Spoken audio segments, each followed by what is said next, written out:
Hello there, friends, and welcome back to another episode of Summer of Stories. Today is episode D, and my topic for today's episode is dome, which is a little bit weird, but really wanted to do this photo, and I struggled to come up with a way to match it to one of this week's episodes, and I finally figured out one, so that's what I'm going to be doing today. This is a picture in a pamphlet. The picture is the actual painting of the dome of the Capitol building.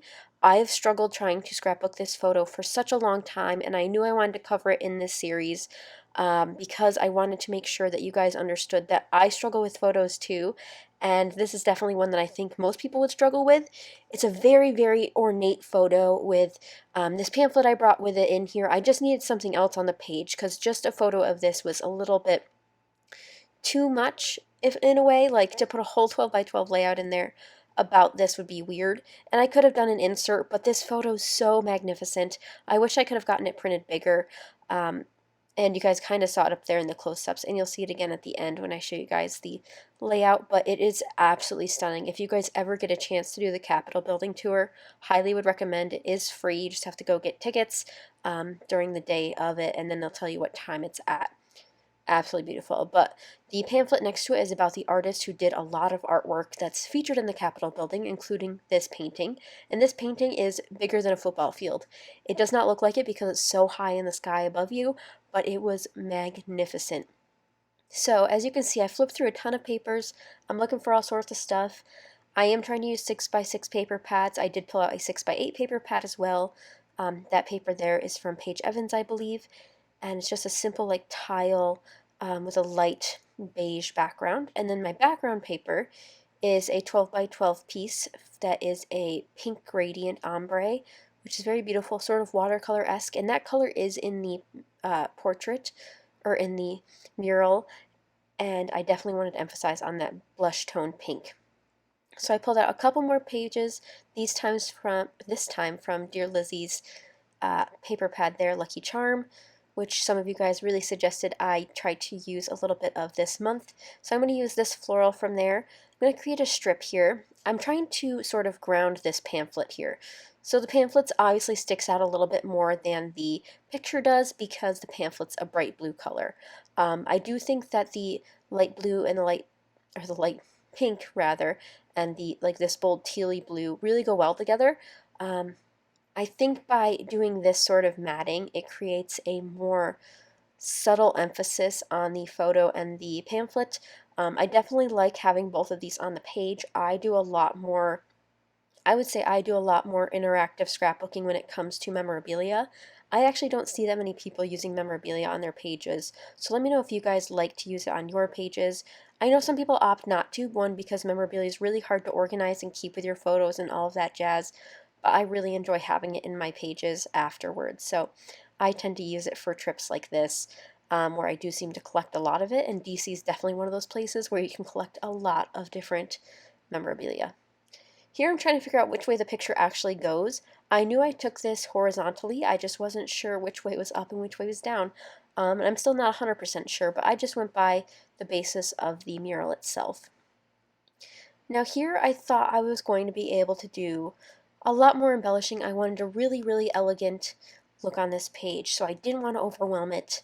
I didn't want too many patterns, I didn't want too many colors, and you can kind of tell I looked through a lot of different supplies that definitely could have gone on here, but I do end up with a simpler look that I thoroughly enjoy, and it's okay to have simple pages sometimes. You guys have seen me work from really complex pages like episode C this week, very, very complex layout, lots of stuff going on, and then this layout's a complete opposite of that. And that's okay to have different styles. I don't think I could ever describe my scrapbooking style in a handful of words. It would definitely be like 100 words to try to describe it, but I think it's okay to change up your ways of styling and creativity every once in a while. And if things don't look the way they normally look for you, or if you think you don't like it, just let it sit there for a little while. You don't have to glue it down. You don't have to put it together right away. Maybe it'll be better if you let it sit and take another look at it. Here I go through some of my alphabets to try to figure out a title. This is when I finally figured out I could call this Dome and use it for episode D. I definitely struggle with some of the letters, and if you guys think that I have all the letters planned out, you're mistaken. I'm working week by week almost to get these done because I want to scrapbook in the moment. I've obviously planned a few in ahead because I do have some struggling letters coming up at the end here.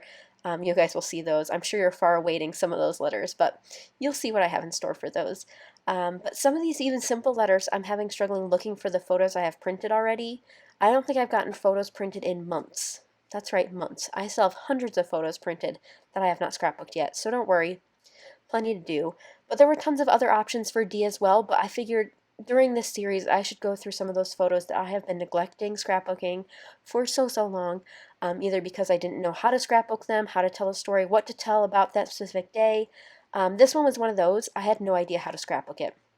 I still don't know if I love the way it came out, but I definitely appreciate the way it came out. Specifically, I had fun with the pamphlet here. I've done a couple pages now here on my channel where I share with you guys how I incorporate the memorabilia and make it interactive. But this one's completely different than the ones I have shared before, and I will say this one's definitely one of my favorites and most interactive that I've done. A lot of the other ones I've done include making pockets for the memorabilia to slide in and out so you can still read them and go through them further down the line when you're going through your scrapbooks, but for this one it's a little bit more fun. First I'm going to grab some of this rose gold washi tape and sort of put a line across the bottom. One, I didn't make a very straight line, and two, this washi tape sucks and doesn't stick. I find that a lot of my thin washi tapes don't have enough stick, mostly the foiled ones, the full foiled ones. I feel like since they're in a roll for so long, they keep wanting to bend up because they were bent the other way, and so I often do have to add liquid glue. Tape adhesive would work as well, but these are so thin, you need something very small to lay underneath it, so I go with liquid adhesive. This particular roll is from Michaels. That's where I usually get most of my thin adhesives. I find that a lot of scrapbooking collections often come with a little bit thicker rolls, so I don't have to worry about it as often. Still not on very straight, but that's okay.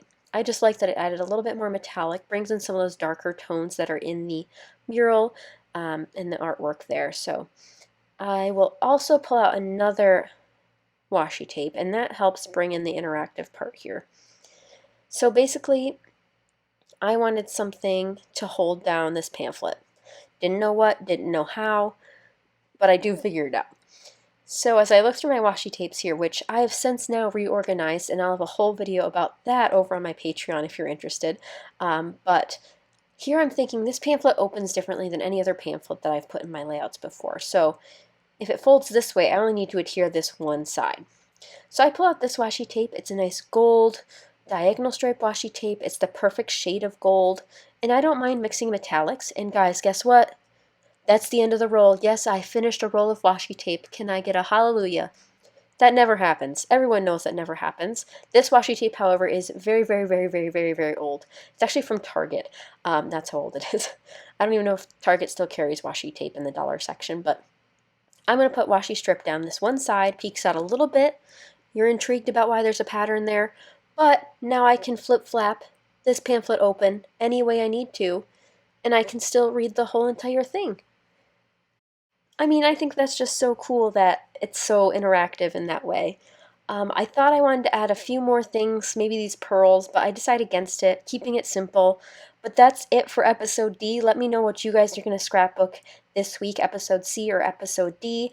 Make sure you hashtag it over on Instagram, Summer of Stories 2019. I know I've already seen a couple pages over there and I'm really excited. But here's that photo. I absolutely adore it. It was so beautiful. I highly recommend you guys go check it out. But here's my really simple layout. I hope you guys don't mind it's simple, but I hope you guys enjoyed. Thank you guys so much for watching, and I hope you're enjoying the summer stories and making your own stories this summer. I'll see you guys next time. Bye.